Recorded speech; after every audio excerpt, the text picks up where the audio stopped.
नमस्कार. दृष्टिकोनमध्ये आपलं स्वागत.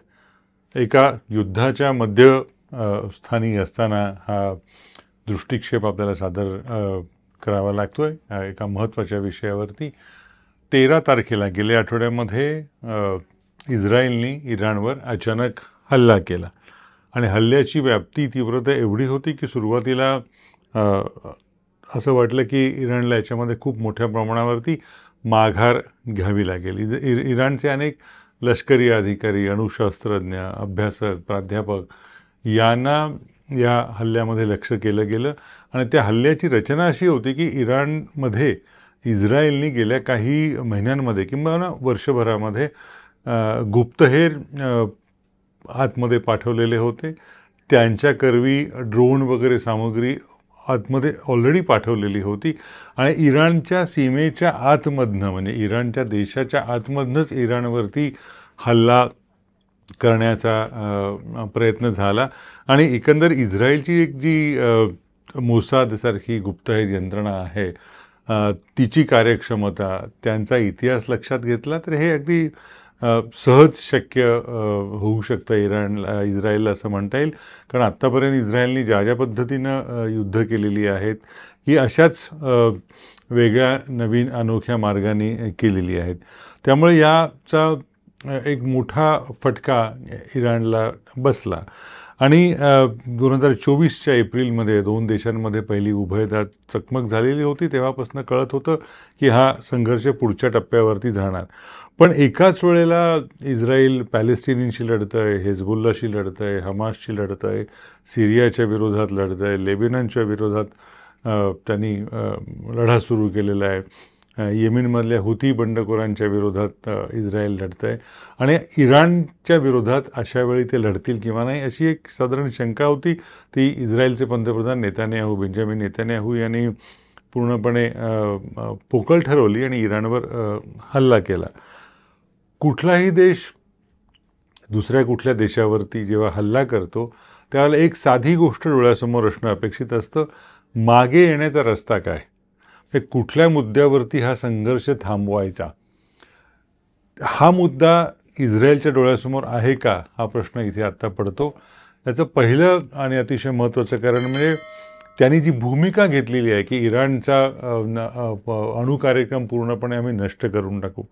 आता इस्रायलचेच माजी पंतप्रधान एहूद बराग यांच्यासारखे नेते आहेत, ते म्हणतात, त्यांनी म्हटलेलं आहे अधिकृतपणे म्हटलं की असं शक्य नाही. तुम्ही एखाद्या देशाच्या कार्यक्रमाचा वेग कमी करू शकाल, एखाद्या देशाच्या कार्यक्रमासमोर अणुकार्यक्रमासमोर आव्हानं निर्माण करू शकाल, अडथळे निर्माण करू शकाल, पण इराणसारख्या आकाराने प्रचंड मोठ्या देशाचा अणुकार्यक्रम पूर्णपणे आम्ही बंदच करून टाकू, नेस्तनाबूत करून टाकू आणि तो नष्ट करून टाकू हा एक दावा होता. हा पूर्णपणे अतिरंजित अशा स्वरूपाचा होता. आणि हे कोण म्हणतंय तर इस्रायल हा एक स्वतः अणुशस्त्रसज्ज देश आहे. म्हणजे इराण आणि इस्रायल या दोन देशांची जर आंतरराष्ट्रीय नियमनाच्या पालनाच्या बाबत तुलना केली तर असं दिसेल की इराणने अनेक नियम पाळलेले आहेत. इराणने आपली ही सगळी यंत्रणा आहे अणु ऊर्जेसंदर्भातली ही आंतरराष्ट्रीय अभ्यासकांना तपासासाठी उपलब्ध करून दिलेली आहे, इस्रायलने दिलेली नाही. ज्या संदर्भात अणु ऊर्जेसंदर्भातले जे करार होतात इराण त्याला सामोरा गेलेला आहे, इस्रायल त्यालाही गेलेलं नाही. त्यामुळे अशा इस्रायलने की जो स्वतः अणुवस्त्रधारी देश आहे त्याने इराणला सांगायचं तुम्ही अणुबॉम्ब बनवायचं नाही. हे मला असं वाटतं सौ चुहा खाके म्हणतात तशा स्वरूपाची ही अतिरेकी दादागिरी इस्रायलची होती आणि त्या दादागिरीला आव्हान देण्याची क्षमता इराणमध्येच आहे असं मानलं जात होतं. सुरुवातीच्या धक्क्यानंतर इराणने ज्या पद्धतीनं प्रत्युत्तर दिलेलं आहे इस्रायलला ते पाहिलं की इस्रायलचे आडाखे सुरुवातीचे चुकले किंवा काय असा प्रश्न निश्चितच मनामध्ये येतो. याचं कारण इस्रायलनी अमेरिकेच्या तंत्रज्ञानावरती आधारित, इस्रायलचं सगळंच अमेरिकी आहे. म्हणजे त्यांची बुद्धी स्वतःची असली तरी अमेरिकेची शस्त्र पुरवठ्याची संधी त्यांची किंवा अमेरिकेचा आर्थिक पुरवठा अमेरिकेच्या दबावावरती, अमेरिकेच्या ताकदीवरती हा देश सतत म्हणजे निर्मिती झाली तेव्हापासून अमेरिका त्याचा पाठीराखा राहिलेला आहे. तर त्या तंत्रज्ञानावरती आधारित त्यांनी एक आयर्न डोम अशा स्वरूपाची एक तंत्रज्ञानाची एक यंत्रणा अशी विकसित केलेली आहे की म्हणजे इस्रायलवरती एक लोखंडी पांघरूण जणू घातलं गेलेलं आहे की इस्रायलवरती कोणीही बॉम्ब हल्ला केला तर तो बॉम्ब वरच्यावरच त्याचा वेध घेतला जाऊन नष्ट केला जाऊ शकतो, अशा स्वरूपाची ही यंत्रणा आहे. तर त्या यंत्रणेचा पहिल्यांदा अशा स्वरूपाचा एक पराभव होताना दिसतोय, कारण गेल्या काही दिवसांमध्ये तेल अवीव, हायफा आणि हे इस्रायलचे जे काही मध्यवर्ती इस्रायलमधले जे काही महत्त्वाचे भूभाग आहेत त्याच्यावरती इराणमधले बॉम्ब येऊन पडलेत. आत्तापर्यंत असं कधीही होत नव्हतं आणि इराणने आता आजच विधान असं केलेलं आहे की आम्ही नवीन तंत्रज्ञानानं वेगळा मार्ग काढून इस्रायलवरती हल्ला करतोय.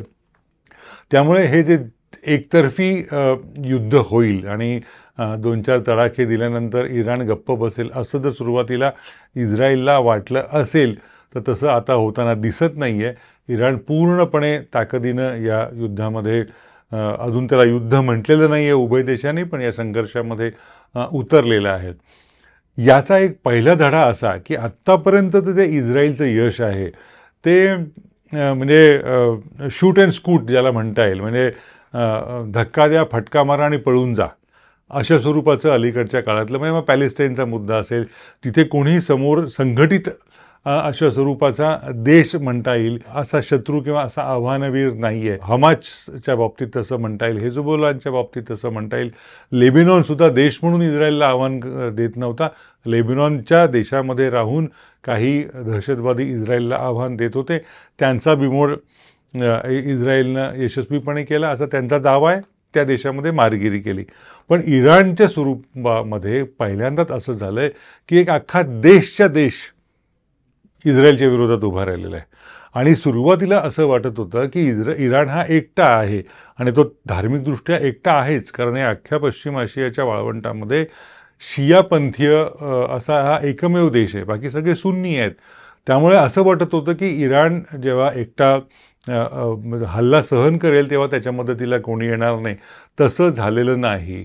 इराणच्या सत्ता संतुलनासाठी अतिशय महत्त्वाचा असलेला आव्हानं देणारा दुसरा इस्लामी देश म्हणजे सौदी अरेबिया, जो सुन्नी बहुल देश आहे, त्या देशाने इराणची पाठराखण केलेली आहे. हा मला असं वाटतं की यातला अत्यंत महत्त्वाचा धडा या युद्धावरती जे कोण लक्ष ठेवून आहेत त्यांनी घ्यायला हवा. म्हणजे अरब देशांनी इराणची पाठराखण करणं आणि इराणच्या स्वायत्ततेवर इस्रायलने घाला घालू नये असं विधान करणं हे खूप महत्त्वाचं आहे, दूरगामी आहे. हा दुसरा बदल. तिसरा एक मुद्दा या युद्धासंदर्भात लक्षात घ्यायला हवा असा की जेव्हा हे संघर्षाची मर्यादा सोडून युद्धाच्या पातळीवरती जाईल त्यावेळेला स्वतःच्या जीवावरती इस्रायलला लढता येईल का? निश्चितच लढता येईल. इस्रायलची ताकद अमेरिकेच्या सौजन्यामुळे भरपूर झालेली आहेच. पण जेव्हा हे युद्ध स्वरूपात पुढे जाईल त्यावेळेला इस्रायलच्यासाठी एक अतिशय महत्त्वाचा घटक निर्णायक ठरेल, तो म्हणजे अमेरिका. अमेरिका जर या खेळात उतरली तर अर्थातच इस्रायलच्या बाजूनी पारडं पलटेल आणि इस्रायल हा अर्थातच याच्यामधला यशस्वी होऊ शकेल. दुसऱ्या बाजूला जर बघायला गेलं तर इराणला या युद्धामध्ये यशस्वी होण्याची गरजच नाही आहे, कारण हे यशस्वी होऊच शकत नाही आहे. असमानता जर लक्षात घेतली शस्त्रास्त्रांमधली, म्हणजे फक्त लष्कराच्या बाबतीत म्हणजे पायदळाच्या बाबतीत इराण इस्रायलपेक्षा कितीतरी पुढे आहे, पण बाकीची जी एक शस्त्रसज्जता असते, आधुनिकता असते, तंत्रज्ञानाचा वापर असतो, यामध्ये इस्रायल कितीतरी पुढे आणि परत त्याच्या बाजूने अमेरिका असल्यामुळे ही असमान लढाई ठरते. पण त्यामुळे इराणसाठी जिंकणं महत्त्वाचं नाही आहे. इराणला एकच गोष्ट करून दाखवायची आहे आणि गेल्या 3 दिवसात त्यांनी केलेली आहे, ते म्हणजे इस्रायलमध्ये फक्त नुकसान घडवून आणून दाखवायचं. तेव्हा या युद्धामध्ये हा संघर्ष युद्धाच्या पातळीवर जातोय हे गृहीत धरून हे आपण मत व्यक्त करतोय की या युद्धामध्ये इराणला एकच गोष्ट करायची आहे. इस्रायल जिंकू शकतो. इस्रायलला पराभवाची त्या अर्थाने भीती नाही आहे, पण त्याच वेळेला इराणसाठी ही लढाई एका अर्थाने सोपी आहे, कारण त्याने जिंकायचं नाही आहे. त्यांना फक्त एकच गोष्ट करून दाखवायची, इस्रायलचं जास्तीत जास्त नुकसान आपण करू शकतो, कारण हे नुकसान होणं इस्रायलला परवडणारं नाही. इस्रायल जरी विजयाचे उन्मादी घोषणा इस्रायलमध्ये दिसत असल्या किंवा नेत्यानाहू यांच्या वागण्यातनं तरी ते उन्माद दिसत असला तरी त्या तितक्या प्रमाणात त्यांना ते सोपं जातं आहे असं अजिबात म्हणता येत नाही. त्यामुळे इराणसाठी ही लढाई एका अर्थाने इस्रायलपेक्षा जास्त सोपी आहे. हे झाले या युद्धाच्या अनुषंगानं या दोन देशांच्या मधले प्रश्न. त्याच्या पलीकडे एक मुद्दा आपण लक्षात घ्यायला हवा, तो असा की ज्या पद्धतीनं नेतान्याहू यांचा प्रयत्न होता की या युद्धामध्ये अमेरिकेला ओढणं आणि ज्या पद्धतीनं ट्रम्प यांनी तो धुडकावून लागला, त्यामुळे त्यांना एक वेगळा फटका, राजनैतिक फटका याच्यातनं बसताना दिसतो. त्याच वेळेला जगातल्या अनेक देशांनी, जवळपास 148 किंवा तत्सम देशांनी या इस्रायल विरोधात भूमिका घेतलेली आहे. मुद्दा गाझामधला होता. संयुक्त राष्ट्राच्या बैठकीमध्ये गाझामध्ये शस्त्रसंधी ताबडतोब केली जावी अशा स्वरूपाची मागणी होती. इस्रायलला एका प्रकारे ठपका ठेवणारा हा ठराव होता. त्याच्यावरती इतक्या सगळ्या देशांनी मतप्रदर्शन केलं. शांघाय कोऑपरेशन ची एक संघटना आहे SCO, त्याच्यामध्ये सुद्धा सगळ्या देशांनी इस्रायलला या युद्धाच्या संदर्भामध्ये आपापल्या तलवारी म्यान करा अशा स्वरूपाचा संदेश दिला. मात्र भारतासारखा एक देश यामध्ये अपवाद ठरला असं दुर्दैवाने म्हणता येईल. आपण भूमिका घेतलेली नाही. आपण ना इस्रायलच्या बाजूने भूमिका घेतली आणि ना इराणच्या बाजूने भूमिका घेतली. तटस्थ राहणं हा एरवी कौतुकाचा जरी शब्द असला, तेव्हा जेव्हा जेव्हा असमान संघर्ष होत असतो तेव्हा तटस्थ राहणं हे नेहमी धनदांडग्याच्या किंवा एकंदर तो दांडगेश्वर आहे या सगळ्या संघर्षाची जो सुरुवात करणारा आहे त्याच्या बाजूने भूमिका घेणं असा त्याचा अर्थ असतो. त्यामुळे आपण आतलं तटस्थ असणं हे एका अर्थाने इस्रायलला अनुकूल आहे, आपण त्याला पाठिंबा देतोय असंच चित्र निर्माण होतं आणि ते नाकारता येणं आपल्याला अशक्य आहे. जवळपास म्हणजे गाझाच्या संघर्षामध्ये जवळपास 52-53 हजार माणसं मारली गेलेली आहेत. आता इतक्या हिंसेच्या विरोधातही जर आपल्याला भूमिका घेता येत नसेल तर मला असं वाटतं की आपल्या या तटस्थतेच्या बाबत काही गंभीर प्रश्न निर्माण होतात. इस्रायल हा आपला सगळ्यात मोठा लष्करी शस्त्रसामुग्री पुरवणारा देश आहे, हे मान्य आहे. गाझाच्या युद्धामध्ये काही वृत्तमाध्यमांनी केलेल्या संशोधनानुसार भारताने इस्रायलला सुद्धा मदत केलेली आहे, हेही मान्य आहे आपल्याला. इस्रायलनी पेगॅसससारखं तंत्रज्ञान भारताला दिलेलं आहे, हे आपल्याला मान्य करावं लागलेलं आहे. अनेक अस्त्रांच्या निर्मितीमध्ये किंवा पाठिंब्यामध्ये आणि पुरवठ्यामध्ये इस्रायल आपल्याला मदत करतोय, हेही मान्य आहे. पण म्हणून एखादा देश इतका टोकाची जर वर्तणूक करत असेल आणि तेव्हा आपण जर गप्प राहत असू तर मला असं वाटतं की आपल्या या मौनाचा अर्थ हा तितका काही सकारात्मक निघणार नाही. कशासाठी आपण घाबरतोय हा यातनं एक कोणाला जर प्रश्न पडला तर ते चूक ठरणार नाही. म्हणजे इस्रायलच्या विरोधात भूमिका घेतली म्हणून अमेरिका रागवेल का असा जर आपल्याला प्रश्न पडत असेल तर अमेरिकेच्या गोटातले देश आहेत. ऑस्ट्रेलिया आहे, जपान आहे, आत्तापर्यंत अमेरिकेचा साथीदार असलेला इंग्लंड आहे, नाटोचा सहकारी जर्मनी आहे. या सगळ्यांनी इस्रायलच्या नृशंस हत्याकांडाविरोधात भूमिका घेतलेली आहे. आपण मात्र नाही, याला वाईट वाटायला नको, त्याला वाईट वाटायला नको अशा स्वरूपाचा गोंधळ घालताना दिसतो. इतकंच काय, आपला जो शेजारी म्हणजे ज्याला आंतरराष्ट्रीय व्यापार उद्यमामध्ये किंवा जागतिक या व्यवहारामध्ये काही स्थान नसेलही त्या भूतानसारख्याने सुद्धा भूमिका घेतलेली आहे. असं असताना आपण नक्की कशाला घाबरतोय?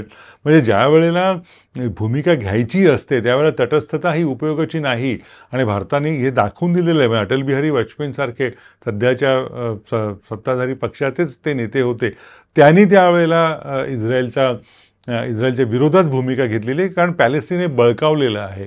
इस्रायलने अशीच अनेकांची धारणा आहे, त्या अनुषंगानं त्या पद्धतीने भूमिका घेतल्या गेल्या.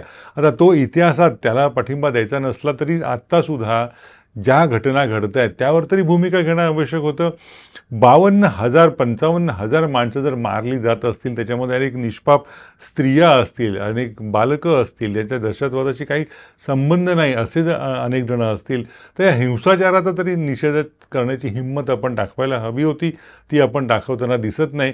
त्यामुळे एका बाजूला गोंधळलेले भारतासारखे देश म्हणजे जे इराणच्या विरोधात भूमिका घ्यायला ही तयार नाही आहेत, इस्रायलचा निषेध करायलाही तयार नाही आहेत. खरं म्हणजे इराण आपल्यासाठी महत्त्वाचं आहे. इराणमधलं चाबहारसारखं बंदर आपण विकसित करतोय, कारण पाकिस्तानला पर्याय म्हणून आपण इराणकडे बघतोय. तर अशा वेळेला इराणी आपल्या जे काही हितसंबंध आहेत त्याला बाधा आणणाऱ्या इस्रायल विरोधात तरी भूमिका घेणं आवश्यक होतं. इराण हा आपल्यासाठी एकच देश असा आहे की जो तेल आपल्याला उधार देतो, म्हणजे 3 आठवडे त्या तेलाचे पैसे दिले नाही तरी चालतं. हा एकच देश असा आहे की ज्याच्याशी आपण रुपयामध्ये व्यवहार करू शकतो. अशा इराणला आपण वाऱ्यावर सोडतोय आणि इस्रायलकडे कानाडोळा करतोय. हे मला असं वाटतं की आपल्या परदेश नीती जी काही आहे त्याविषयी निश्चित प्रश्नचिन्ह निर्माण करणारं आहे. ज्यावेळेला असे दांडगेश्वर अत्यंत एकतर्फी हिंसाचार कोणावर तरी लादत असतात त्यावेळेला तटस्थता ही शहाणपणाची नसते आणि जो कोणी अन्याय करतोय त्याचा निदान निषेधाचा ठराव तरी करणं किंवा त्याच्या जे कोणी करतात त्याला समर्थन देणं हे कर्तव्य असतं. त्या कर्तव्याबाबत आपण, मला असं वाटतं, जागत नाही आहे. ती कर्तव्यच्युतीचा आरोप या निमित्तानं आपल्यावर होऊ शकतो आणि तो जर कोणी केला तर त्याला आरोप करणाऱ्याला दोष देता येणार नाही. आपल्या या बोटचेपी भूमिकेमुळे ना इस्रायलचं भलं होणार आहे, ना अमेरिका आपल्यावरती खुश होणार आहे, ना जर्मनी आपल्याला काही वेगळं काही विशेष देणार आहे किंवा अन्य कोणी चीनसारखे देश आपल्यासाठी काही वेगळ्या प्रेमाने वागणार आहेत. त्यामुळे कुणाची फिकीर किती करावी हा याच्यामधला प्रश्न असतो. इतक्या सगळ्या दगडांखाली जर हात अडकलेले आहेत असं आपल्याला वाटत असेल तर आपण कशा पद्धतीने जगाचं नेतृत्व करू शकतो, लोक कुठल्या अर्थाने आपल्याकडे जागतिक नेतृत्व करणारा देश म्हणून बघतील, हा प्रश्न या निमित्तानं आपल्याला पडायला हवा.